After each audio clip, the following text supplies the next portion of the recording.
आप तमाम दर्शक साथियों का बहुत बहुत स्वागत, आभार और अभिनंदन।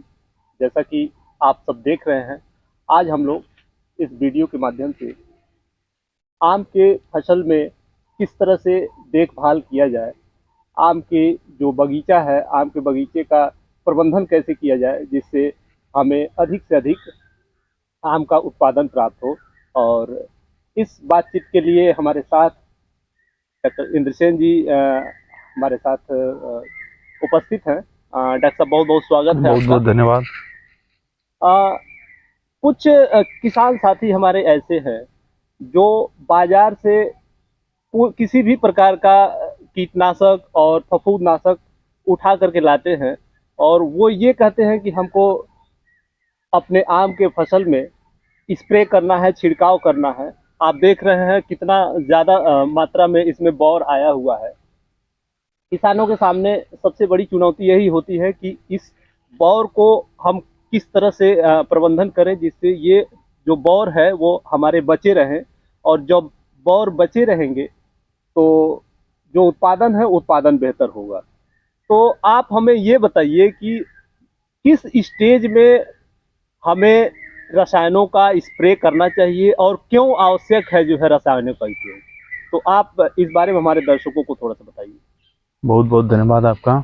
सबसे पहले तो किसान साथी को ये ध्यान देना चाहिए कि बाजार से कोई भी दवा जो है हम जो है बिना एक्सपर्ट के जो है ना लेके आएँ। अगर समझ में नहीं आता है तो कृषि विभाग में जाएँ, कृषि विज्ञान केंद्र पर जाएँ, एग्रीकल्चर यूनिवर्सिटी अगर नज़दीक हो तो वहाँ जाएँ, वहाँ एक्सपर्ट हैं, उनसे जो है राय ले करके ही जो है अच्छी दवा का जो है हम छिड़काव करें। आप जाएँगे मार्केट में दवाई तो बहुत है, लेकिन जो है डीलर्स कमाने के चक्कर में कोई भी दवा भर के उठा के दे दे रहा है और आप लेके आते हैं, छिड़काव करते हैं, कोई काम नहीं करता है, मेहनत भी बर्बाद जाता है, आपका पैसा भी बर्बाद होता है और कोई रिजल्ट प्राप्त नहीं होता है। तो बेहतर यही रहेगा कि आप जो है विभाग के संपर्क में जो है रहते हुए आप अच्छे दवाई का सिलेक्शन करके जो है दवा का छिड़काव करें।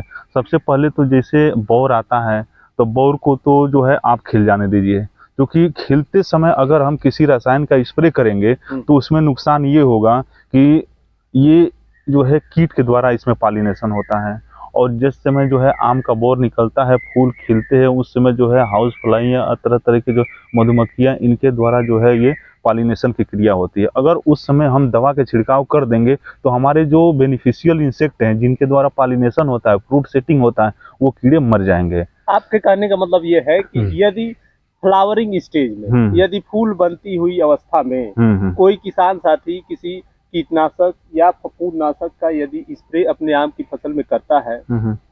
तो उससे जो पॉलिनेशन की क्रिया होती है, जो परागण की वो क्रिया प्रभावित होती हो है, जाएगा। वो प्रभावित होती है। और जब पॉलिनेशन की क्रिया प्रभावित होगी तो कहीं न कहीं इसका आपके फल के उत्पादन पे भी प्रभाव उत्पादन पर पड़ेगा। प्रभाव पड़ेगा। कम से कम जो है आपका उसमें दाने दाने बनेंगे और जब हम्म। दाने कम होंगे तो उत्पादन भी कम होगा। तो आप इस बात को समझने का प्रयास करिए कि जो कंडीशन ये है, अभी जो ये बौर आप दिख रहे हैं। अभी अभी जो है देखिए, अभी ये जो है नीचे के हिस्से में देखिए, ये जो है पास से पॉलिनेशन की थोड़ा सा क्रिया हो दिखाइए गई हमारे है, दर्शकों को। पॉलिनेशन की क्रिया हो गई है और इसमें जो है दाने अब सेट हो रहे हैं। ठीक है, अब ऊपर अभी बाकी है, इसमें अभी जब तक कंप्लीट नहीं हो जाता है ये पॉलिनेशन की क्रिया, दाने सेट नहीं हो जाते हैं, तब तक जो है दवा का स्प्रे जो है आप ना करें। ठीक है, जैसे जो है दाने जो है मटर के बराबर हो जाएं, उसके बाद से इसमें जो है आप सिस्टमिक इंसेक्टिसाइड का छिड़काव करें। सिस्टमिक इंसेक्टिसाइड का छिड़काव इसलिए करें क्योंकि इसमें रस चूसक कीट, जैसे सबसे इम्पॉर्टेंट है इसका मैंगो हापर, ये जो है बहुत नुकसान पहुंचाता है। ये करता ये है कि जहाँ से जो है दाने बनते हैं उसके टेंडर पार्ट से जो है रस को चूस लेता है और ये जो है कमजोर हो जाते हैं, कमजोर हो जाते हैं, जैसे हवा का झोंका आया तुरंत ये जो है गिर जाते हैं और जो है उसमें जो है दाने बहुत कम जो है बच पाते हैं। आप देखेंगे कि जो है एक जो है बौर में एक या दो फल लगते हैं, तो इससे उत्पादन जो है काफ़ी प्रभावित होता है।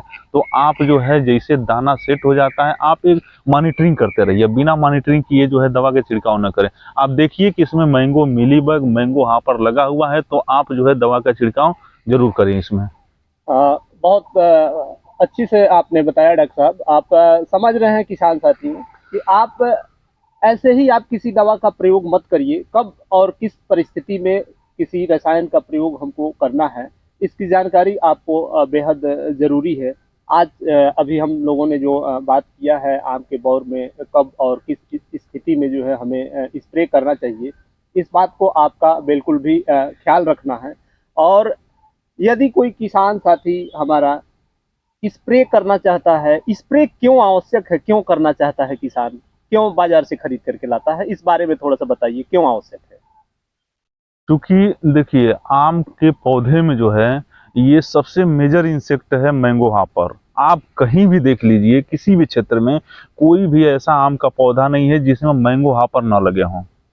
सबसे ज्यादा नुकसान मैंगो हॉपर की वजह से क्या होता है। करता है ये मैंगो हॉपर से, क्या नुकसान होता है हमारे ये करता आम में? ये है कि ये एक रस चूसक कीट है हम्म, और जितने टेंडर पार्ट होते हैं, जो मुलायम भाग होते हैं, टेंडर अब पार्ट अब मतलब जो इस भी समय अब जो इस भी समय टहनियाँ है अब इस जैसे ये समय है। देखिए अब इस समय इस पौधे का सबसे मुलायम भाग ये जो है इन्फ्लोरेसेंस है। ठीक इसका है, जो पुष्प है, जो पुष्पक्रम है, पुष्पक्रम है, यहीं से वो क्या करता है, रस चूसता है। और रस चूसता है जिसके वजह से ये जो है कमजोर हो जाता है ये भाग, और कमजोर होने की वजह से जो दाने बन रहे हैं वो गिर जाते हैं। इसलिए अक्सर इसमें पूरे जो बाग में है स्प्रे करना अति आवश्यक हो जाता है। अक्सर ये पूरे बाग में ये समस्या रहती है कि जो दाने हैं वो समय से पहले गिर जाते हैं, और जब समय से पहले गिर जाएंगे तो आपका जो उत्पादन है निश्चित रूप से प्रभावित होगा।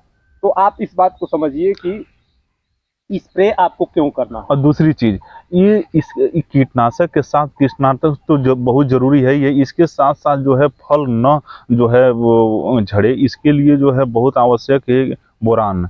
ये पोषक तत्व अगर देखा जाए तो अक्सर यहाँ की मिट्टियों में जो है ये बहुत कमी पाई जाती है बोरान की। तो बोरान की कमी को जो है पूरा करने के लिए आप बोरेक्स का स्प्रे जरूर करें इसमें, जिससे कि जो है फल फटे ना, फल झड़े ना। ये बहुत ही आवश्यक है क्योंकि जितने फलदार पेड़ हैं उनमें बोरान तत्व की बहुत ही आवश्यकता होती है।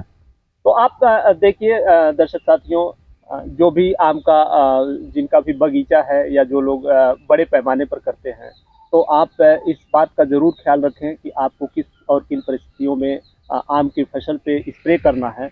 और बोरान का स्प्रे भी बहुत ज़रूरी है, क्योंकि इससे जो आम का फल होता है वो फटने लगता है, और जो उसकी क्वालिटी है, क्वालिटी लो हो जाती है, गिर जाती है, जिससे जो आपको बाज़ार में मूल्य मिलना चाहिए वो मूल्य आपको नहीं प्राप्त हो पाता है। अब किसान साथियों को डोज भी बता देते हैं।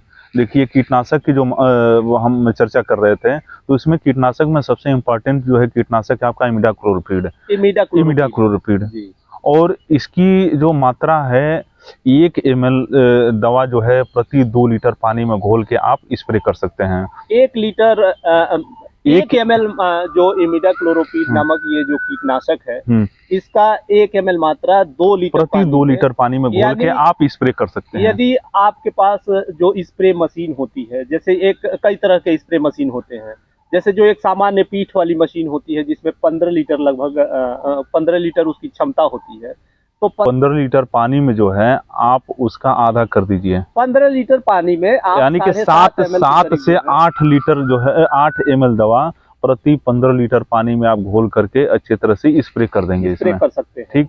उसी तरह से जो है बोरान के बारे में हम बता रहे थे, तो 3 ग्राम बोरान 1 लीटर पानी में घोल के आप जब स्प्रे कर देंगे तो इससे जो है आपके फल फटेंगे नहीं और फल झड़ेंगे भी नहीं। इससे जो है जो टेंडर पार्ट है या जो कोमल भाग है उसमें मजबूती आ जाता है।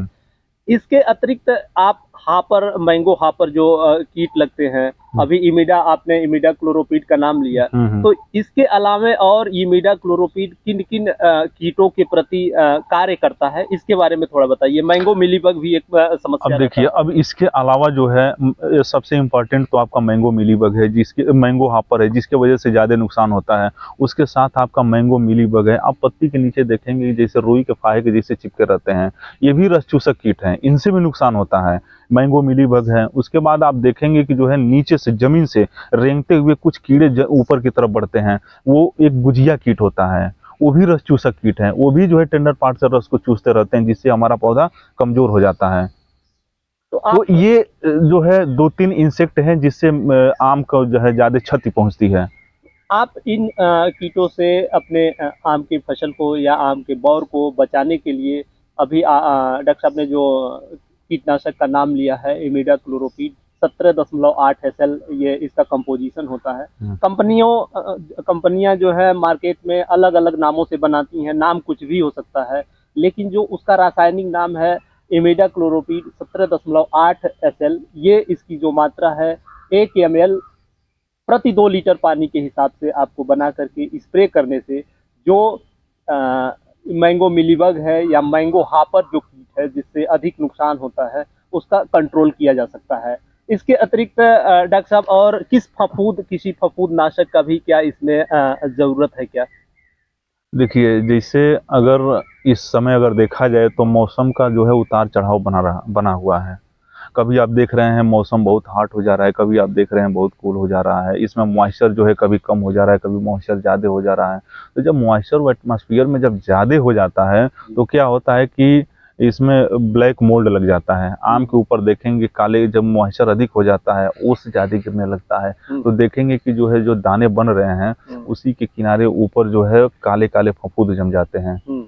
उन काले फफूंद की वजह से भी जो है हमारा मैंगो जो है सेट नहीं हो, ड्रॉप कर जाता है। तो उसके लिए जो है कार्बेंडाजिम प्लस मैंकोजेब का आप जो है 2 ग्राम प्रति लीटर पानी में घोल के अच्छी तरह से स्प्रे कर दीजिए, जिससे ये जो है ये बीमारी ना लगने पाए। तो क्या आप हमारे दर्शकों को ये बताएंगे कि जो कार्बेंडाजिम प्लस मैंकोजेब जो फफूंदनाशक है और जो आपने इमिडाक्लोरोपीड जो कीटनाशक है बताया है, तो क्या इसका जो स्प्रे हमारे किसान साथी करेंगे वो अलग-अलग करेंगे या बिल्कुल, एक ही में नहीं मिला नहीं, के अलग अलग, करेंगे? इसको अलग अलग करेंगे। अच्छा। क्योंकि देखिए, ये हम ट्रायल नहीं किए हुए हैं, जी। ठीक है। जी। और जो कंपनियां जो ये कंपोजिशन बना के देती हैं वो तो यूज कर सकते हैं, लेकिन ये जो है अब वो हम ट्रायल किए नहीं हैं, तो इसलिए जो है हमको ये मात्रा भी नहीं पता रहता है कि जो है कैसे इसको यूज करेंगे। तो बेहतर यही रहेगा कि अलग अलग जो है 3 से 4 दिन के अंतराल पर आप स्प्रे कर दीजिए। तो आप और स्प्रे जो है जरूरी तब होता है कि जब ये बीमारी लगे हो। जी। हाँ, जी। जब जरूरत हो तभी स्प्रे करिए, अन्यथा जो है स्प्रे ना करिए। इसमें आपका धन भी बर्बाद होता है, मेहनत भी बर्बाद होता है। तो आप प्रॉपर मॉनिटरिंग बाग का करते रहें। जैसे ये समस्या आ रही है तो आप जो है इस चीज़ का स्प्रे कर दें। और ध्यान ये भी रखें कि जैसे मान लीजिए इस समय तो जो है ये फ्लावरिंग स्टेज में है, अभी जो है दाना बनेगा, मटर के साइज का होगा, फिर धीरे धीरे बढ़ता जाएगा, तो उसमें जो है तरह तरह की समस्याएं आती जाएंगी। तो कीटनाशक का छिड़काव जो है कम से कम 3 से 4 बार जो है किसान जरूर करेगा। तो इसमें बेहतर यही रहेगा कि आप जो है इन दवाओं को बदल के स्प्रे करें, एक ही दवा बार बार जो है स्प्रे न करें। एक ही दवा का बार-बार हम्म, स्प्रे न करें, डॉक्टर साहब का ऐसा मानना है और कहना है। और इसके पीछे का जो एक महत्वपूर्ण कारण है, वो कारण ये है कि बार-बार एक ही दवा के प्रयोग करने के कारण कीटों के अंदर रेजिस्टेंसी पावर डेवलप हो जाता है और जब रेजिस्टेंसी पावर डेवलप हो जाएगा, तो उस पर्टिकुलर जो दवा बार-बार प्रयोग कर रहे हैं, उसका असर उस कीट पर नहीं पड़ेगा और वो कीट नहीं मरेगा। ऐसी स्थिति में आपका नुकसान होगा, आपका समय बर्बाद होगा।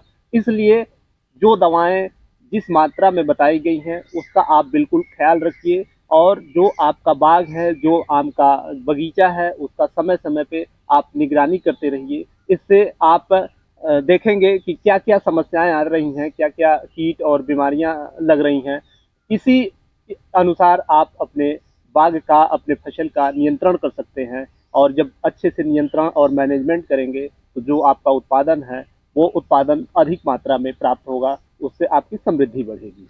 और किसान भाइयों को एक चीज़ ये भी बता देते हैं कि कृषि विभाग के कृषि रक्षा अनुभाग द्वारा संचालित जो है सहभागी फसल निगरानी एवं निदान प्रणाली के तहत जो है एक व्हाट्सएप नंबर जारी किया गया है, जिसमें जो है किसान अगर विभाग के संपर्क में नहीं आ पाता है, किसी एक्सपर्ट के संपर्क में नहीं आ पाता है और वो समस्या का निदान चाहता है, तो वो घर बैठे जो है समस्या का निदान पा सकता है। इस नंबर पर कोई भी समस्या आपके फील्ड में है, तुरंत उसका फ़ोटो खींचिए और व्हाट्सएप नंबर पर जो है सेंड कर दीजिए।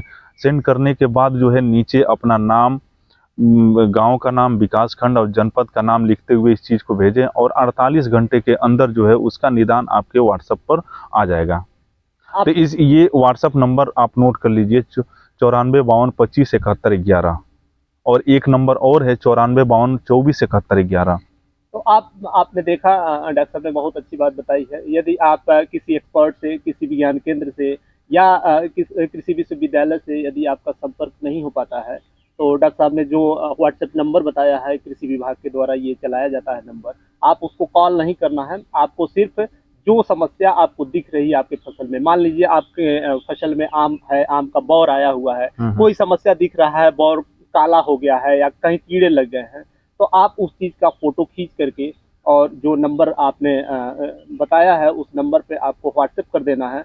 हाँ, कुछ चीज़ों का उसमें जिक्र जरूर आप करिए। आप अपना नाम, अपना जो भी गांव है, किस विकास खंड, किस ब्लॉक में आप रहते हैं और कौन से जनपद में रहते हैं, इस चीज़ का जरूर जिक्र करिए। और उसको ये लिखते हुए और अपना प्रश्न आप नीचे लिख दीजिए कि आप क्या जानना चाहते हैं इसमें।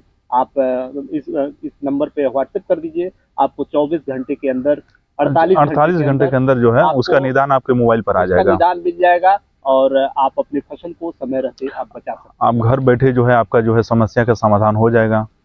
तो आप तमाम दर्शक साथी जो अभी तक इस चैनल पे आए, अभी तक जुड़े रहे, आप सबका एक बार पुनः बहुत बहुत धन्यवाद। और यदि आप किसी और नए विषय पे, किसी और फसल के बारे में कुछ जानना चाहते हैं तो आप हमें कमेंट बॉक्स में कमेंट करके उस संबंधित फसल के बारे में जानकारी हासिल कर सकते हैं। आज का ये आम के फसल के प्रबंधन के बारे में दिया गया जानकारी आप सबको कैसा लगा हो, इसका आप ज़रूर जो है हमें बताएं। यदि वीडियो अच्छा लगा हो तो वीडियो को लाइक और चैनल को ज़रूर सब्सक्राइब करिए। मिलते हैं एक और नए वीडियो और टॉपिक के साथ, तब तक स्वस्थ रहिए और अपना ख्याल रखिए।